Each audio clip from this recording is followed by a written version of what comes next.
Hello, hello, hello, everyone. Today I have a special guest with me, one of my most favorite people of all time, Alan Cohen. Alan and I are going to take you behind the scenes of his TEDx talk and walk you through how to come up with your own TED Talk topic. This fits under all of what we've been doing this season, which is brand messaging. So let's get started. Welcome to the Grow Your Business for Good show.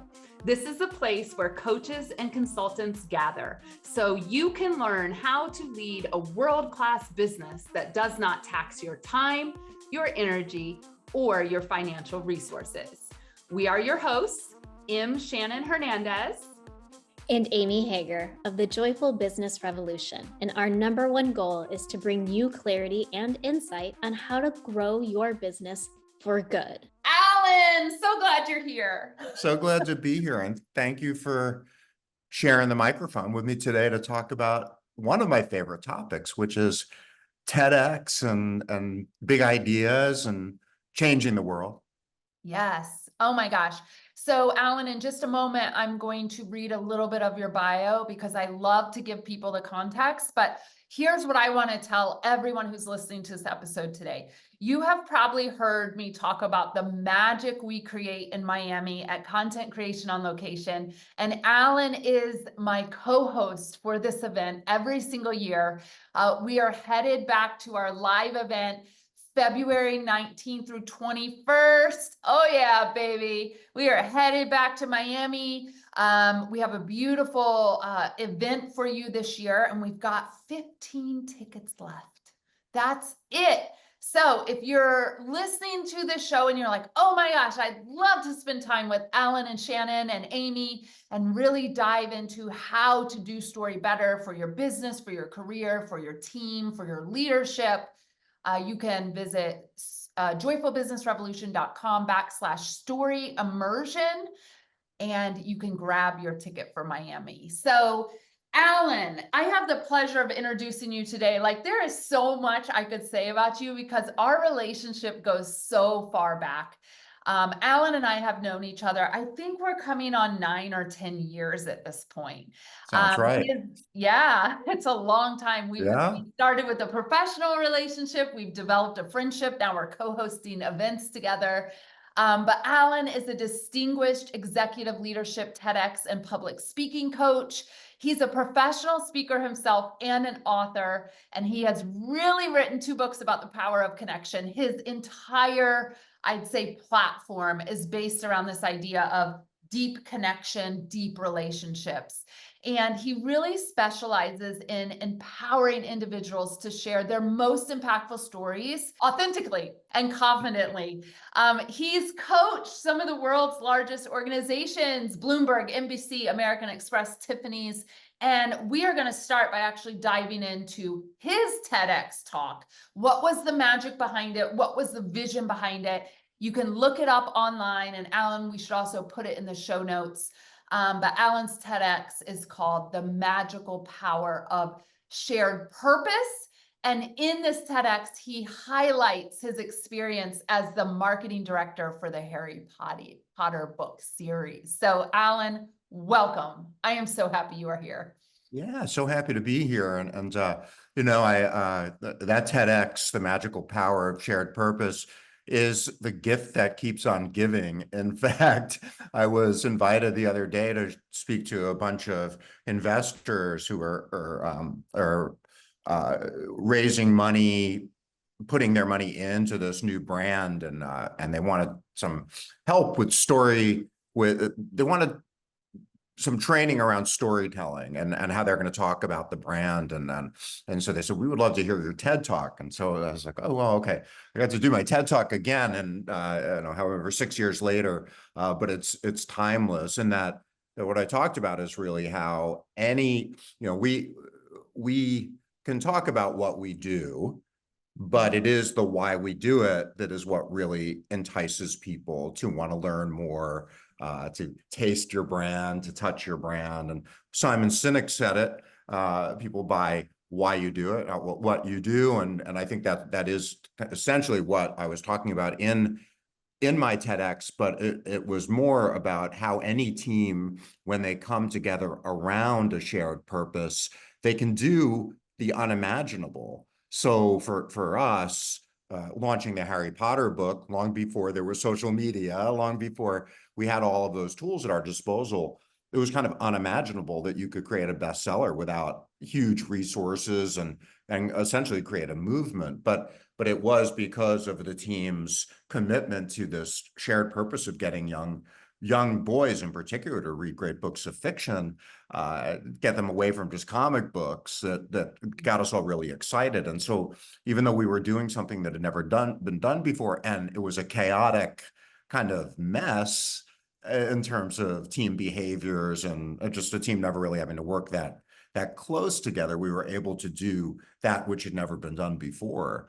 And so today, Harry Potter's a household name. And while we don't take credit for making it, so we did launch it from obscurity in this country into something really important and great product, great book, but without a great marketing team driving it, was committed to that purpose, it would never have happened. And so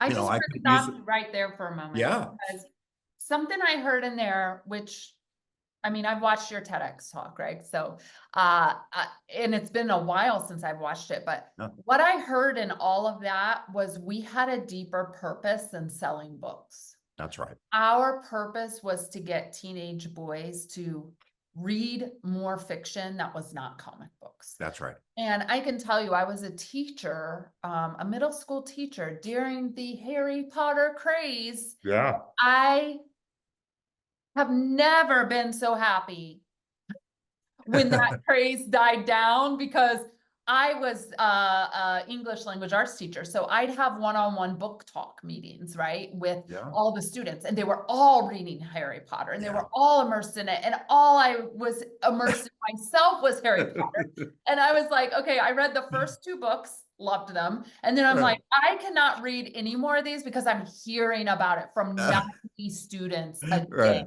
Right. So I'd say you all did your job very Well, well. tell me about it though, too, working for a publisher and having that huge success and then constantly trying to recreate that success with every book afterwards. And now we're going to do, witches, and now we're going to do magic animals. And it was hard to recreate. Well, we could never really recreate that. It was magic. It was magic. And I talk about in my talk how whenever we felt disengaging or disengaged and feeling like it was just becoming a slog, what we would do was go to those book parties, those midnight book parties where kids were the first to touch those books, the first to experience that magic, looking at those faces of those kids. And I, like, even to this day, it still warms my heart. And so getting back to the customer and the end user and seeing the kind of impact that was so important. And so that's a good tip for anybody out there. When you start feeling disengaged to what you're doing, try to get back to like the point of why you're doing it and who you're impacting. And it's great. I love that. So Alan ran a course this summer that I enrolled in called TEDx Summer School. And it was what we call a quick course. It was 4 weeks. And it was really to help us find our message or our story, or some stories that we might consider developing into a TEDx or a TED Talk. So we're going to spend some time today, Alan, really talking with people, our loyal listeners who have been with us this whole series, and we have been driving home this idea of brand messaging, brand storytelling, why this matters so much. And so I wanted to end this season on, okay, if we've got it dialed in and we know our why and we know our bigger purpose and we know what we stand for, what if we did want to go develop a TED Talk? And y'all, I will tell you right now, if you are thinking about this, look no further, reach out to Alan. He is the man with a TED plan who will help you develop it, practice it, get the jitters out, get the impact that you're looking for. And this is why I'm so excited to Yay, have yay. it. And that class was great. And several people in the class have reached out to me and they're going for it. They want to take it to the next level, which so when we're doing this group again, October 17th. So that we can we certainly would love anybody to come in and if they're interested. So here's the thing with TED, it's all about the big idea. It's all about that idea that can change the world. It's about shaping and refining that idea so that it gives people something provocative, a different way of thinking about things. We don't necessarily have to have all the answers, but we are engaging people in a conversation about something important. And so what I think is that if you have even the gem, the seed of an idea, then you think that that is something, if you in your mind's eye can see one person sitting with you and hearing what you have to say, and that can in some way impact them and affect their at a heart level how they're viewing their challenge or seeing the problem or in any way, then you have a TED in you. And sometimes, and so, and it's for TED, with TEDs, I hear a lot of people wanting to do it for, my air quotes, for all the wrong reasons, although those wrong reasons also are perfectly fine reasons. They're just not necessarily the reason to lead with. So yes, it did change the trajectory of my speaking career. Yes, it did get me more business. Yes, it did put me on the map in a way that I wasn't before. And yes, it is content that I'm using over and over again, which is all great. But I didn't necessarily go in with the idea that I was going to change people's minds or hearts or move people or to inspire action. The fact that it did was super, super great. And it ended up dropping like right around, I think it was like right around the time of COVID or right around the time when the world kind of went crazy. So it was like sort of the perfect talk in a way. Because you can Yeah, relate it also absolutely. to like first responders and all, like doing unimaginable things, but because they all, because there was this big health crisis, so everybody came together. So anyway, that's a long-winded answer, but I think so that the big idea. So first of all, most of us in our fields are committed to affecting change in some way. Generally, we are seeing a problem. Maybe we aren't consciously able to articulate it, but there is some problem that we see in the world or some way that people are thinking about something that is not helpful, the way in which that their perspective. So we as leaders are there to help people change their perspective. So if it's like most people think about, Shannon, you're the expert in joy, right? So most people think that joy has to look like this, when in fact joy looks like this. And here is one thing that you can do today to bring more joy into your life, one action that you can take. We think about, I think it was, the name's escaping me, the power pose, right? Oh, Amy Cuddy talks about the power poses as the way to create more confidence. She created a movement of people doing that power pose. It was one simple action that could affect change. Like I'm working right now with a woman who is very, very committed to raising awareness for this horrible, horrible atrocity of child trafficking, particularly around boys. And so we're helping through her TED Talk educate people about what is the one question you can ask of the young person in your life that could help expose child trafficking of someone in their network, because young boys often are not, people don't know that this is a real problem. So what is the paradigm that we can shift, a different way? The big idea can be a different way of looking at a common problem, or a universal problem. Could be a local challenge, something local, but also has some broader application. Yeah, I want to talk about this for a minute because in the class, this was the thing that I appreciated probably the most was, I mean, we know TED is big ideas. That's what we know.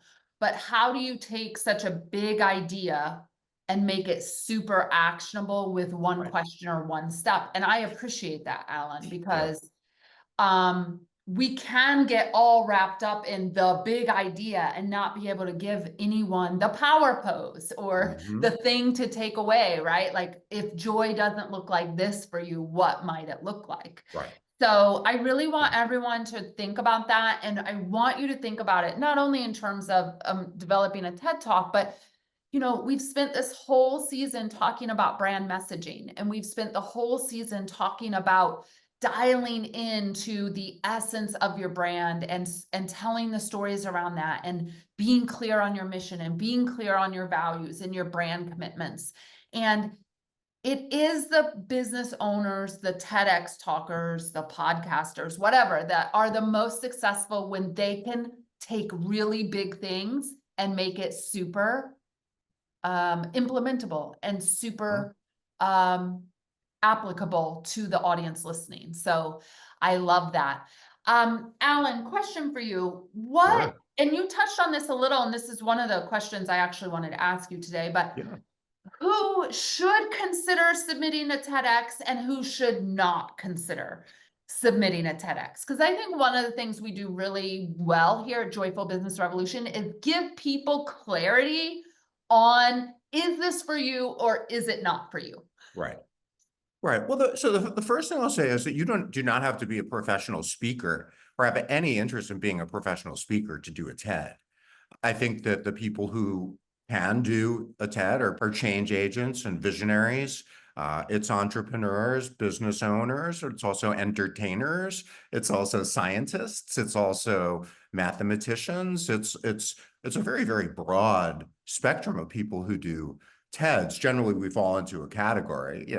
There's a life coach, kind of a life coach category, and there's a scientist category, and there's an engineer category, and there's a creative category. So we want to kind of think about where we would fit, because that's how we would position our talk and our application, and to identify conferences that have themes that relate to what we do. If you're a creative person, creativity would be a great topic, a great theme for you to be searching out in the TED landscape of events and conferences. I really can't think of I can't really think of anybody who couldn't consider doing it in terms of like profession, industry, and all that. I would just say like the person who really is out there to try to sell a lot of something. I think TED committees can kind of sniff that out, and so it has an inauthentic ring to it. I would say, and I said this earlier, I'll say it in a different way, as a person who is just genuinely concerned about something that they see in the world that people are needlessly struggling with. And we feel that because of our expertise and because of the way that we're able to explain things in a way that is accessible, then it is really our purpose, and can feel like a calling to do that. And I do find it personally quite frustrating when I sit with people who have that idea, but they are so focused on self that they're not able to get through the fear to apply and put themselves on stage. It's a disservice, Yeah, because what is that big idea if you just keep it to yourself? It's absolutely. and also it is a focus on the wrong things. It's a focus on how you're going to look, or a focus on, oh, well, this has been said before, or a focus on who am I to give this talk, and and all of that is just like it means that you're not focused in the right place, which is on that audience that you want to serve, and let others decide if it's been said before. It will be new because it comes through you. It comes from you. I just think I quoted a Stephen Sondheim song. It was unintentional, but something about But art. Alan, not only that, like, I love what you're saying. Someone may have done the topic before. However, it's never going to be your spin and your flavor of the topic. Plus, new people are coming into our worlds every day, and we can't remember all the things anyway. So we have to trust, right? This is like what I tell people with their marketing. We have to trust that the attention, the care, the love that we've put into the messaging and the words and the service and the initiative and the goal is going to be seen and received by the right people at the right time. That's right. And then there are a couple of other considerations. Generally, you'll be pitching a TED that's local, and they don't have access to some of those bigger national speakers who maybe have talked on a similar topic. So they like the idea of having somebody with local connection to come and speak, because you're giving your speech today, then you can bring in relevant examples of things that are happening in the world today. So it gives it places it, it centers it in time and space of today. And your stories are, so when we talk about TEDs, we talk about premise and we talk about proof. So, but which comes first, it depends, but you've got a premise, you've got an idea. War is art is war, whatever it is, but then you have stories to support it. And they're your stories generally, or they're stories of people that you work with. Nobody else can tell that story. Nobody else is Shannon. Nobody else has lived the life that you've lived. Nobody else is Alan or Melinda or Megan or whomever. So themes are universal, stories are personal, and there are very few new ideas under the sun. I love when people take credit for things. It's like, oh my God, I think that was in the Old Testament, but you go. You go, you own that. You own it, right? I own that. You have to Well, own it's it. funny. I'll say, I know we're almost at time, but like I wrote my first book was on connection, about how to connect in a disconnected world, etc. And like a week after the book came out, I swear to God, like every other book was about connection. I remember like in the airport, the racks of books are all like connection. I was like, what do you mean? I invented connection. I was like, Al Gore inventing the internet. I invented connection. It's like, Well, I it's just love in that the we're ethos. talking. Yeah, I love that we're talking about this, Alan, because I haven't talked too much, but when I was writing my joy book, Practical Joy, I literally went into a bubble because at the moment that I was writing the Book of Joy with Desmond Tutu and the Dalai Lama came out, like all of a sudden, even Oreo packaging was using the word joy. And I was like, there's never been a better time. And even like to close this loop, I took like a really big risk, which I know you've seen on social media.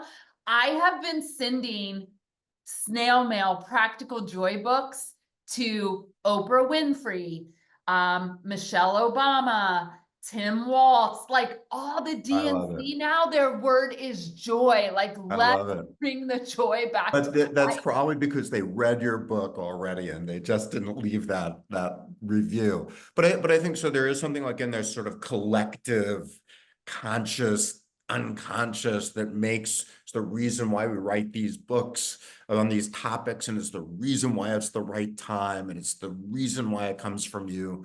And how exciting is that? So if you have this idea, don't worry that there's a book with a similar title in the bookstore in the airport. That just means that it is the right time. Absolutely.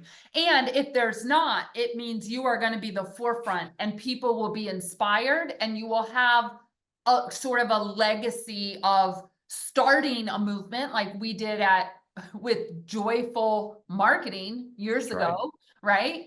And that led into the joy book and all the things. But I think the biggest thing I want everyone to know is your ego can get in the way here if you let it. Your ego will tell you things like, somebody already has done that. I see it on the shelves. What do I have to say? Who's going to listen to me? Why do I matter? I mean, the list could go on and on.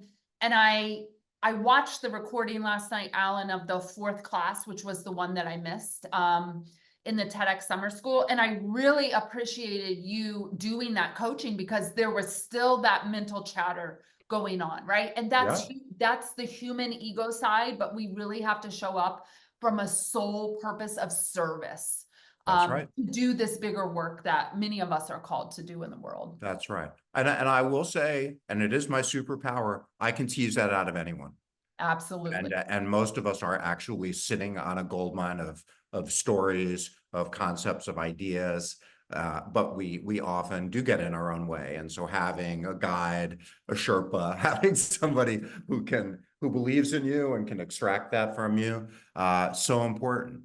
So Yeah. important. Yeah. So with that, let's kind of segue, because we believe in the power of stories so much. We produce a 3-day event every year, right? So will you talk a little bit about Story in Miami? It's coming up in February. Alan, I, and Amy are your beautiful co-hosts for this event. What are you most excited about in this particular version? Because we switch the content a little bit every year. So what are you most excited about this year? Well, I'm always excited about live events, because I think we're all hungry for that. I think it was a long time without them. I'm excited this time around that we're creating tracks. So everybody will go through certain sessions together, but then we've got the how to use story in your marketing track, in your sales, in your public speaking, but everybody will get much more intensive attention in their preferred content personality as well. Are you more the spoken word? Are you more a visual communicator? Or is it more about writing? So I think that it's just, there's just something so powerful about creating story and community.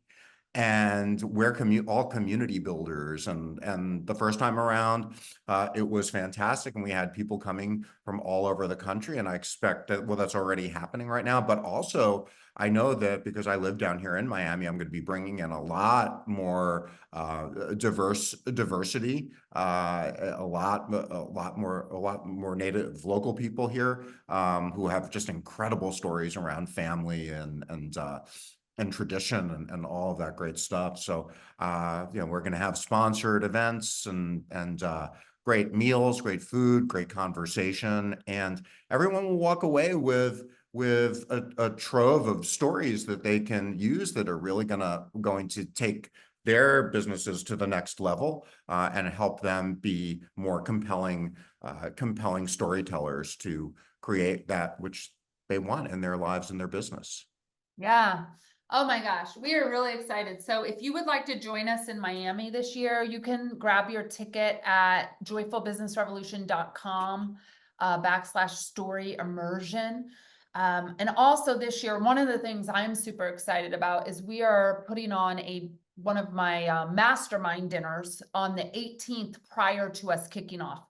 And y'all, this next season that we're going to be producing is going to be all about our various live events and why we are so committed to getting people together in community. You'll be hearing about these mastermind dinners, but they are a magical, magical connection opportunity. I've been running them for 5 or 6 years. Of course, I had to take a break during COVID, but we are back and going strong. And Alan, I had this fear that I wasn't sure living in New Jersey if I knew enough people, but we are recording this on September 10th, 2024. My dinners are filled through January of 2025. Like, there are no seats at this table of 8.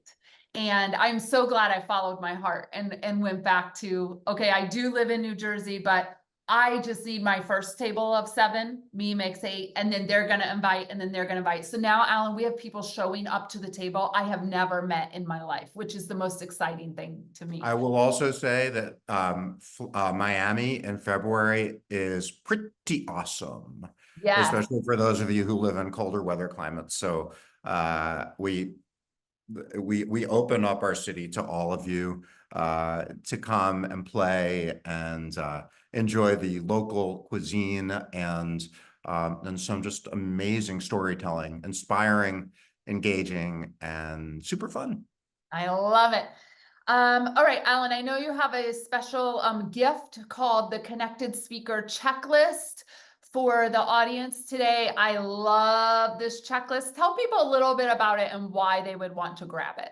Sure. So for anyone who does speak or wants to do more speaking, it's very, very helpful to have a checklist to assess both how we're preparing for that talk and also to assess how we did with the talk. So it's self-assessment, but in that checklist, it's also giving you lots of different ways and ideas for how to create deeper connection with your audience every time you speak, how to use story, how to have a compelling call to action, how to engage people right from the beginning with a great hook.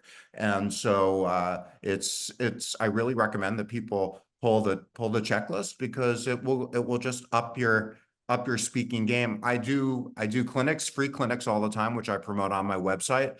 People use that checklist and we really just laser in on the area that they were like, oh, wow, like I don't know how to do that, or I wasn't even thinking to do that. So often there's just like one tweak that you make and you're speaking. When you do it, it's like, it just changes the whole feeling that people have when you're in front of the room. So I love it. get I that will. checklist. Yeah, I'll link the checklist in the show notes. And Alan, thank you so much for spending time with me today. My pleasure. What a delight to be able to come and speak to your community about the thing that I love the most. Yes. All right, y'all, this is a wrap for season 7 of our podcast. What's next? What's next? What's next? You're always asking us the question. So we are deep in developing show notes and getting ready to go about the content for season 8, which we are going to be diving deep into all the various live events, conferences, and retreats we produce, host, and offer every single year. This is really in service to our community, getting people together. We know that we are stronger together than we are at home in our little isolated Zoom bubbles and Zoom screens. So stay tuned, everyone. We will see you in season 8. Adios.